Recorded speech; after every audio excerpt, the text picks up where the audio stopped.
Hello and welcome to this episode of Racing Dean, brought to you from my car outside Daytona Sandown Park. That's the track. I've had a really great day. I did 10 minutes qualifying, followed by a 20-minute race in the DMAX karts. And the DMAX are 125cc water-cooled Rotax karts. They're quite comparable to the Club 100 karts. They've got a few more safety gubbins on them because the level of racing is probably a little bit lower than you might see at Club 100, but they're still pretty fast machines. The day was very slick. You get changed and then you get a briefing by a bit of a Club 100 legend, Dante Dillon, who's a very rapid driver. You must start getting ready and heading out the back. The track's great. There's one really long straight followed by a long sweeping corner at the end of the straight, but then there's lots of fiddly bits in the infield as well, so that's probably where I was losing the most amount of time. So this was my first time at Sandown Park, Daytona. Right now you're with me on the first lap out the pits and we've got cold tyres, so we are driving quite tentatively so as not to crash. It's my first time in a DMAX. They're similar to the Club 100 karts, but each kart has its own nuance. We're just going to skip through into my fastest lap of qualifying, which would be a mid 47 second lap.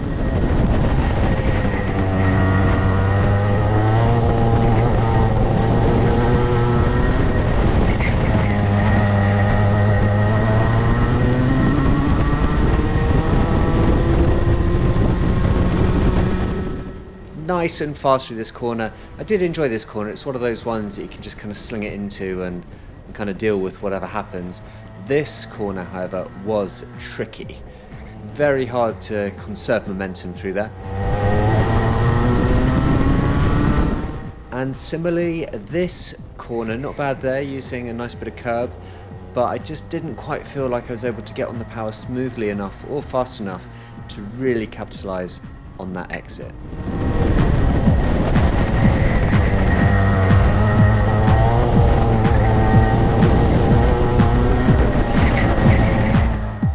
Using much more of the curb there on the exit, and over the line we go, and with a fancy bit of editing we're in the race.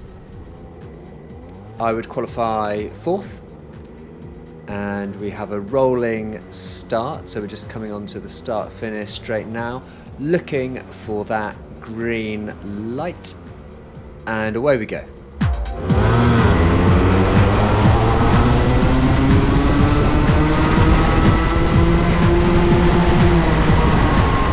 Really solid start. See that guy on the inside just lose control, so he's out the way and I'm in hot pursuit of 1st and 2nd place.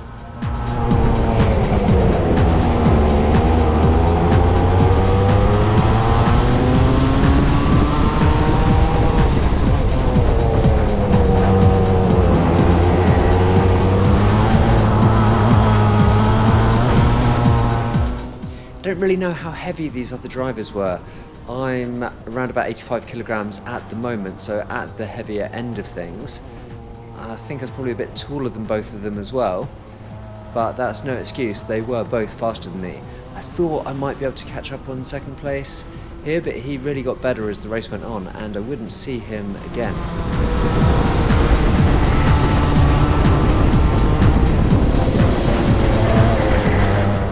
What you're going to see here is white helmet chap in front. He's decided that he would like a bit more race practice. He doesn't just want to drive away with it at the front, so he actually concedes 1st place and he will concede 2nd place to me here, letting me through, only to fight back in a minute, which I saw what he was up to. I saw his game and good on him. Well done for making the most out of this practice session. In the end, he would lap about 1.5 seconds lap faster than I did, so yeah, definitely a good driver. Probably wasn't his first time here, but no excuses, he was really fast.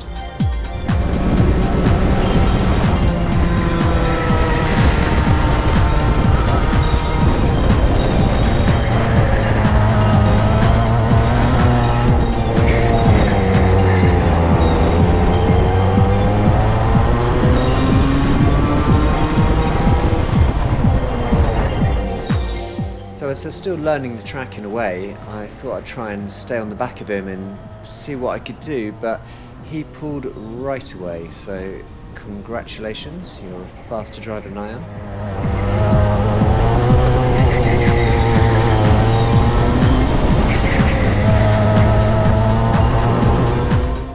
What I felt during this particular outing was that I was probably putting in a bit too much input in the steering. And I think in the middle of the corner, I was just doing a bit too much. Sometimes I was getting quite a good turn in, but then I hadn't quite got clear on where the apexes were, and sometimes I just wasn't able to quite get the apex or quite get on the power fast enough. So next time I come back, that will definitely be something to work on, is to work out exactly how much steering input to put in at the beginning of the corner.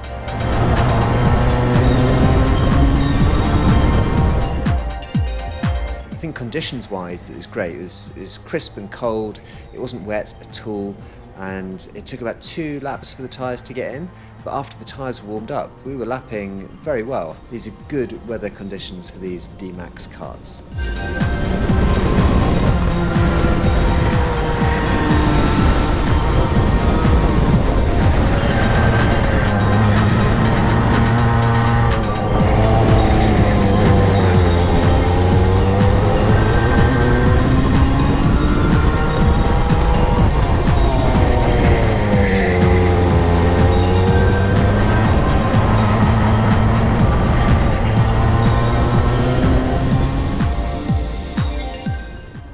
So we're starting to catch up the back of the pack now, and this is where I have a tiny spot of bother, because you can see it right on the back of this guy, and then I put my foot down and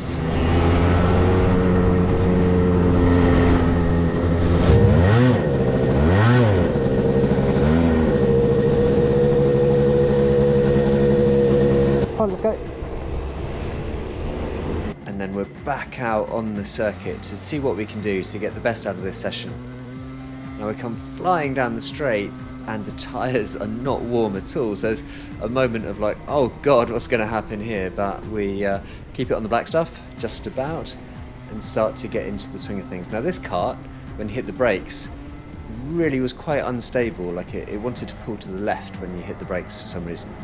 And it would take a bit of getting used to work out exactly how this kart handled, a bit different to the last one. And I wouldn't actually go as quick in this kart as I would do in the other one. The other one, I was able to lap about 0.3 seconds a lap faster than I was able to do in this one. Part of that's down to traffic as well. I did have a bit more traffic in this, my second stint in the race. But this kart didn't feel quite as nice as the last one.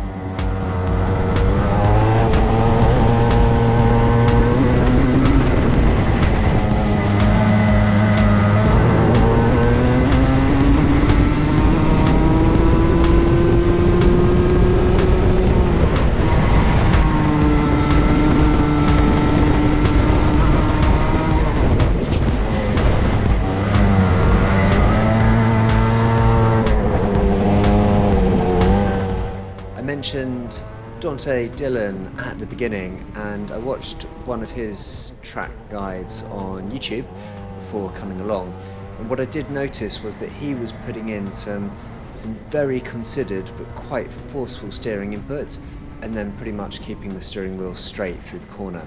And I did have that in the back of my mind. Once or twice I thought I did pretty much do that kind of thing, but more often than not I probably put in a bit too much lock and just didn't quite get the car sorted out appropriately for the corner.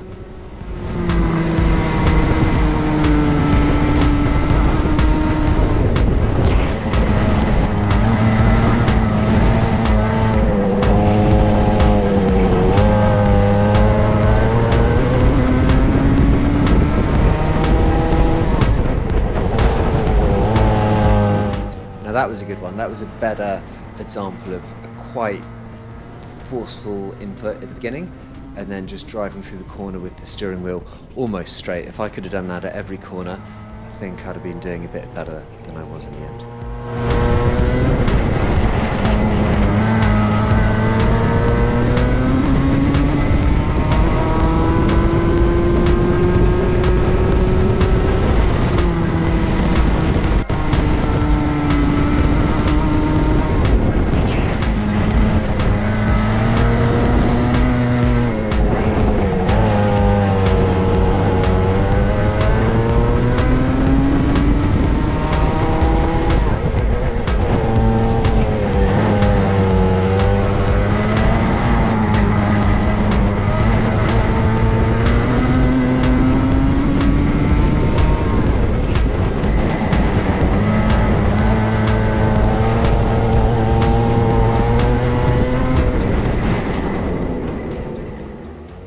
bit of action there, caught up with some back markers and they were having a bit of a squabble.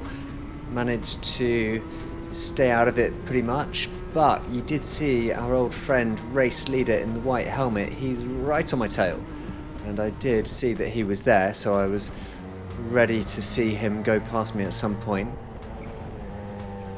And again, I'd have the same idea that maybe I can just stick on the back of him and see if I can keep up, but not so. He just nearly got through there, but it was a yellow flag. There's a spinner over here on the right hand side, so we get past him and just see if we can hang on to this momentary lead over the race leader for maybe one more lap.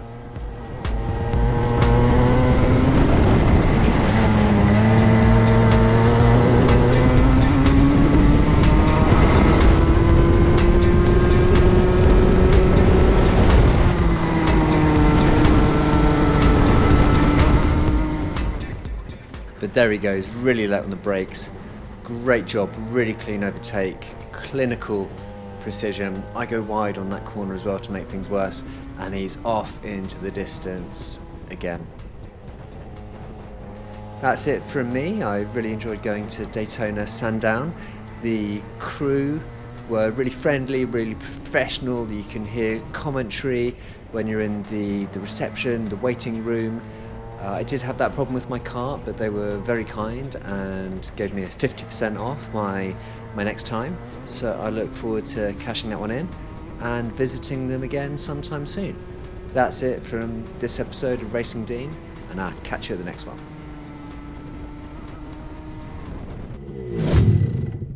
Drivers, jump up!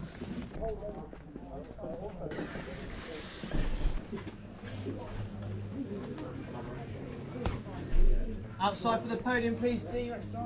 Our first place today, best lap of the race around was a 45.5, very quick indeed. Congratulations to your winner, Will Tidner. Round of applause for Will. Got another word. Anyone wants to take a photo? Let's go and take a photo. Here we go, we've got the press here. And we're going to take a nice photo of you guys. These